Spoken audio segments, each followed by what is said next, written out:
Hi friends, welcome to my channel. ఈరోజు మనం మేరే Sai 217 episode తెలుగులో తెలుసుకుందాము.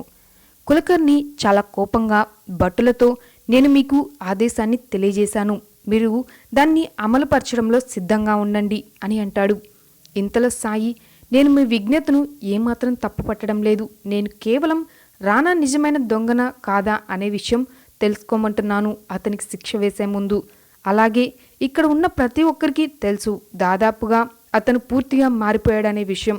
మీరు ఒకసారి ఆలోచించి నిర్ణయం తీసుకోవడం మంచిది అని అంటాడు. ఇంతలో కులకర్ణి, హరి ఓం హరి ఓం, నేను చెప్పేది పూర్తిగా విను. నేను నిర్ణయం తీసుకున్నాను, అలాగే శిక్ష కూడా మీ అందరి ముందే తెలియజేశాను. దీన్ని మార్చడం ఏమాత్రం కుదరదు. నీవు అనుకుంటావు కదా దేవుని స్వరూపమని, అలాగే వీళ్ళందరూ కూడా సిద్ధపురుషుడని నిన్ను ఎంతగానో ఆరాధిస్తూ ఉంటారు. అదే నిజమైనట్లయితే, రానా ఒకవేళ నిర్దోషి అయినట్లయితే నీవు అతన్ని కాపాడు. ఒకవేళ కాపాడలేకపోతే ప్రతి ఒక్కరి ముందు అతను దొంగ అని తేలిపోతుంది. అలాగే మరొక విషయం, నేను చెప్పినట్లు శిక్షకి కావాల్సిన వేడి నీటిని నీవే సిద్ధం చేయాలి అని అంటాడు. ఇంతలో రానా, సర్కార్, నేను నిజంగా చెప్తున్నాను, నన్ను నమ్మండి అని బ్రతిమలాడుతూ ఉంటాడు. అందరూ అలా చూస్తూ మాట్లాడుకుంటూ ఉంటారు. మరొక వైపు రుక్మిణి దేవునితో మాట్లాడుతూ ఉంటుంది. ఇన్ని సంవత్సరాలుగా నేను ఒకటే అడుగుతున్నాను, మరలా ఈరోజు కూడా అదే అడుగుతున్నాను. కేశవ్ తన చదువు కోసం విదేశం వెళ్ళాడు, అందువల్లనే అతను చాలా పెద్ద మేధావిగా తయారవుతాడని నాకు పూర్తి నమ్మకం, విశ్వాసం ఉన్నాయి. కానీ నేను ఒక తల్లిగా నా కొడుకుని చూడాలనుకుంటున్నాను, అలాగే అతనితో కొంత సమయం గడపాలనుకుంటున్నాను. అతన్ని చూసి చాలా సంవత్సరాలు గడిచిపోయింది. ఎప్పుడు నాకు ఆ అవకాశం వస్తుందా అని ఎదురు చూస్తూనే ఉన్నాను. ఇక్కడి నుండి వెళ్ళిన దగ్గర నుంచి ఒక్కసారి కూడా నేను కలవడం కుదరనే లేదు. దేవుడా, వీలైనంత త్వరగా కేశవుని నా దగ్గరికి పంపు అని అలా నమస్కరించుకుంటూ ఉంటుంది బాధపడుతూ. ఇంతలో అమ్మా అని వినిపిస్తుంది. రుక్మిణి ఆశ్చర్యంగా కేశవ్ అని అక్కడి నుంచి పరిగెత్తుకుంటూ వెళ్ళి చూస్తుంది. అలాగే చూస్తూ ఉండిపోతుంది కొంత సమయం. ఇంతలో కేశవ్, ఏమైంది అమ్మా, అక్కడే నుంచొని ఎందుకలా ఆలోచిస్తున్నావు అని అడుగుతాడు. రుక్మిణి, నేను నమ్మలేకపోతున్నాను, ఇన్ని సంవత్సరాలుగా నేను నీ కోసం ఎంతగానో ఎదురు చూస్తున్నాను. ఇప్పుడు కూడా నాకు భ్రమలాగే అనిపిస్తుంది. నిజంగానేనా లేదంటే నా భ్రమనా అని మాట్లాడుతూ ఆలోచిస్తూ అలాగే చూస్తూ ఉంటుంది. ఇంతలో కేశవ్, అమ్మా, ఇది భ్రమ కాదు, నిజం. ఈరోజు నీవు అనుకున్నది జరిగింది, నేను నిజంగానే వచ్చాను అని అంటాడు. రుక్మిణి అలాగే చూస్తూ నిజమేనా అని వెళ్ళి తాకి, నీవు చాలా ఎదిగిపోయావు కేశవ్ అని అలా వాటేసుకొని బాధపడుతూ ఉంటుంది. కేశవ్, అవునమ్మా, నేను మారిపోయాను, కానీ నీవు మాత్రం ఏమాత్రం మారలేదు, అలాగే ఉన్నావు, ఇప్పటికీ అలాగే ఏడుస్తున్నావు చిన్నపిల్లలాగా అని ఆశీర్వాదం తీసుకుంటూ ఉంటాడు. ఇంతలో కేశవ్, నీవు అలాగే ఏడుస్తూ నా దుస్తుల్ని పాడు చేస్తున్నావమ్మా అని అంటాడు. ఇంతలో రుక్మిణి, ఏమిటి కేశవ్, ఇన్ని సంవత్సరాల తర్వాత వచ్చి కూడా నీవు ఇలా అంటున్నావు అని, అలాగే నీవు చాలా మారిపోయావు, ఎదిగిపోయావు, నీకు ఏదైనా చెబుతావు, నీకు నచ్చింది అని అంటుంది. అలాగే కేశవ్, నిన్ను చూసినందుకు నాకు చాలా ఆనందంగా ఉంది, అలాగే ఇక్కడ అందరూ కూడా ఆనందిస్తారు అని వెంటనే చూ, నర్మదా, గోవింద అందరూ ఎక్కడున్నారు అని పెద్దగా అరుస్తుంది. ఇంతలో చూ, ఎందుకు వదిన అంత పెద్దగా అరుస్తున్నావు, నేను విశ్రాంతి తీసుకుంటుంటే అని అలా బయటికి వచ్చి చూస్తుంది. అలా చూస్తూనే ఉంటుంది. ఇంతలో రుక్మిణి, గుర్తుపట్టావా చూ అని అడుగుతుంది. వెంటనే చూ, కేశవ్ అని అలా పైనుంచి పరిగెత్తుకుంటూ కిందకి వచ్చి, నీవు చాలా పెద్దవాడివయ్యావు అంటూ ఒక్కసారిగా వాటేసుకుంటుంది. అలాగే అక్కడ ఉన్న పెట్టెని చూస్తూ, నా కోసం విదేశం నుండి ఏం తీసుకొచ్చావు అని అడుగుతుంది. కేశవ్, ఏమీ తేలేదు, కేవలం నా కోసం మాత్రమే తెచ్చుకున్నాను అని అంటాడు. ఇంతలో చూ, అవునా అని అక్కడి నుంచి వెళ్ళి కూర్చుంటుంది వేరే చోట. ఇంతలో రుక్మిణి, ఎందుకు కేశవ్ వచ్చే ముందు మాకు కనీసం ఏమాత్రం తెలియజేయలేదు, చెప్పి ఉన్నట్లయితే మేము కావలసిన అన్ని ఏర్పాట్లు చేసేవాళ్ళం నీకోసం అని అంటుంది.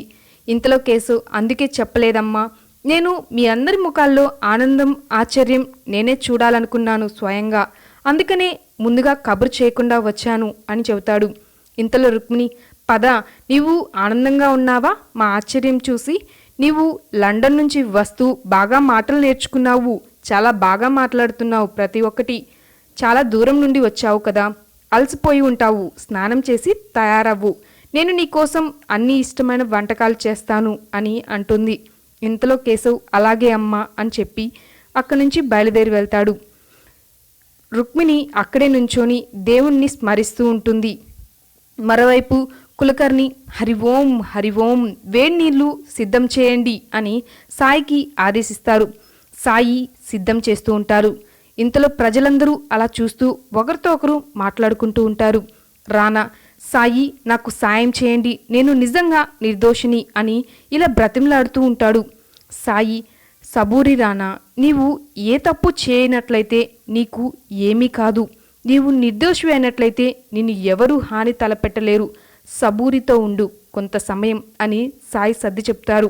తరువాత సాయి ఆ నీటిని చూస్తూ పంచభూతాల సాక్షిగా దోషికి శిక్ష పడి నిర్దోషికి రక్షగా ఉండాలి వర్ణదేవా మీరు అని ప్రార్థిస్తారు సాయి.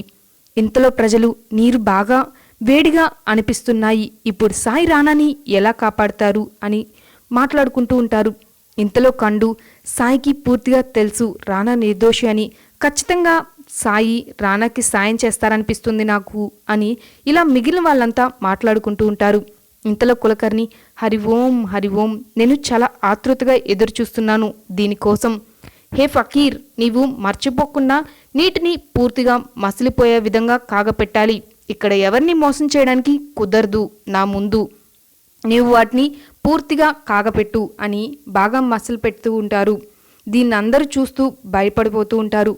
వెంటనే కులకర్ణి, ఇది చూసిన తర్వాత మీ మోసాలు ఖచ్చితంగా బయటకు వస్తాయి ప్రజలందరి ముందు అని ఆనందంగా మాట్లాడుతూ ఉంటాడు. మరోవైపు కేశవ్ తయారవుతూ ఉండగా రుక్మిణి మాటలు వినిపిస్తాయి. నర్మదా, మామిడికాయలు తీసుకొనిరా, మామిడికాయ రసం తయారు చేయాలి, కేశవ్కి చాలా ఇష్టం మామిడికాయ రసం అంటే. అలాగే కేశవ్ చాలా ఆకలిగా ఉండి ఉంటాడు, నేను చేసిన వంటలు తిని చాలా సంవత్సరాలు అయిపోయింది కదా, ఈరోజు అతనికి ఇష్టమైన వంటలన్నీ తయారు చేయాలి, పూర్ణం పోలి, పూరి, జిలేబీ ఇలా అన్నీ చేయాలి అని చెబుతూ ఉంటుంది. ఇంతలో నీవు చెప్పింది నిజం వదినా, ఇన్ని సంవత్సరాలుగా ఆంగ్లేయుల భోజనం తిని అతను విసిగిపోయి ఉంటాడు, నన్ను అడిగితే ఇంకా పాయసం, బాసుంది, బంగాళాదుంప ఇలా ప్రతి ఒక్కటి చేద్దాం సరేనా అని అంటుంది. ఇంతలో వారిద్దరూ అలా చూస్తూ ఉండగా, ఎందుకు అలా చూస్తున్నారు, నేను అవన్నీ కేశవ్ కోసం మాత్రమే చేయమంటున్నాను, నా కోసం కాదు అని చెబుతుంది. మరోవైపు కేశవ్, అతను ఇక్కడ ఏమాత్రం మారలేదు, పూర్తిగా నా రూమ్ అంతా అలాగే ఉంది అని అలా చూస్తూ ఉంటాడు. ఇంతలో కొంత సమయం తర్వాత తన పెట్టె తీసి పొగ తాగే ప్రయత్నం చేస్తాడు. ఇంతలో దగ్గుతున్నట్లు శబ్దం వస్తుంది. వెంటనే ఎవరు దగ్గుతున్నారు అర్థం కావడం లేదే అని అటు ఇటు చూస్తూ తలుపు దగ్గరికి వెళ్తాడు. మరోవైపు నీరు పూర్తిగా మసిలిపోతూ ఉంటుంది. అందరూ భయంగా అలా చూస్తూ ఉంటారు. కులకర్ణి, ఎందుకు ఇంకా చూస్తున్నావు, అంతా వెళ్ళి ఆ నీటిని తీసుకొని దొంగ మీద పోయి అని అంటాడు. వెంటనే అంతా అలాగే సర్కార్ అని చెప్పి అలా కోపంగా సాయిని చూస్తూ ఆ నీటిని తీసుకోబోతాడు. వెంటనే ఆ పొగకే అతని చేయి చాలా వేడిగా మండిపోతుంది అని పెద్దగా అరుస్తాడు. కులకర్ణి, జాగ్రత్త, అంతా చిన్నగా తీసుకొని వెళ్ళి దొంగ మీద మాత్రమే పోయి నీ మీద పోసుకోకు అని అంటాడు. ఇంతలో రానా మనసులో, నీకు నేను దొంగ కాదని పూర్తిగా తెలుసు సాయి, మీరు నాకు సాయం చేస్తారని అనుకుంటున్నాను, నన్ను రక్షిస్తారనుకుంటున్నాను అని కళ్ళు మూసుకొని సాయి సాయి అని స్మరణ చేస్తూ ఉంటాడు. ఇదంతా చూస్తున్న కులకర్ణి వీడు సాయిని తలుచుకుంటున్నాడు, వీడికి ఈరోజు పూర్తిగా తెలిసిపోతుంది అని పెద్దగా మాట్లాడుతూ తొందరగా పోయి అని అంటాడు. అంతా నీరు పోస్తాడు. అతనికి ఏమాత్రం ఏమీ కాకుండా అలాగే ఆశ్చర్యంగా నాకు ఏమీ కాలేదు అని చెప్పి అంటాడు. ఆ మాట విన్న వారంతా ఆశ్చర్యంగా అలాగే చూస్తూ ఉంటారు. నేను బాగానే ఉన్నాను సాయి, మీరు చెప్పింది నిజం, నేను పూర్తిగా ఆరోగ్యంగా ఉన్నాను, నాకు ఏమీ కాలేదు, మీరు నన్ను రక్షించారు అని ఆనందంగా చెబుతాడు. ప్రజలందరూ సంతోషంగా అలా చూస్తూ ఉంటారు. ఇంతలో కులకర్ణి, ఎందుకు రానాకి ఏమీ కాలేదు, ఇంత వేడి నీరు పోసినా కూడా అని అంతా ఇంకా నీరు పోయి అతనికి ఇప్పటికీ ఏమీ కాలేదనుకుంటున్నాడు. ఇంకొక బకెట నీరు పోయి అని అంటాడు. ఇంతలో అరుపులు వినిపిస్తాయి పెద్దగా. అవి చూసి అందరూ ఆశ్చర్యపోతూ ఉంటారు. ఇంతటితో ఈ పార్ట్ కంప్లీట్ అయింది. మీకు ఈ వీడియో నచ్చినట్టయితే లైక్ చేయండి, సబ్స్క్రైబ్ చేయండి. మరిన్ని వీడియోస్ కోసం బెల్ ఐకాన్ క్లిక్ చేయండి. Thank you.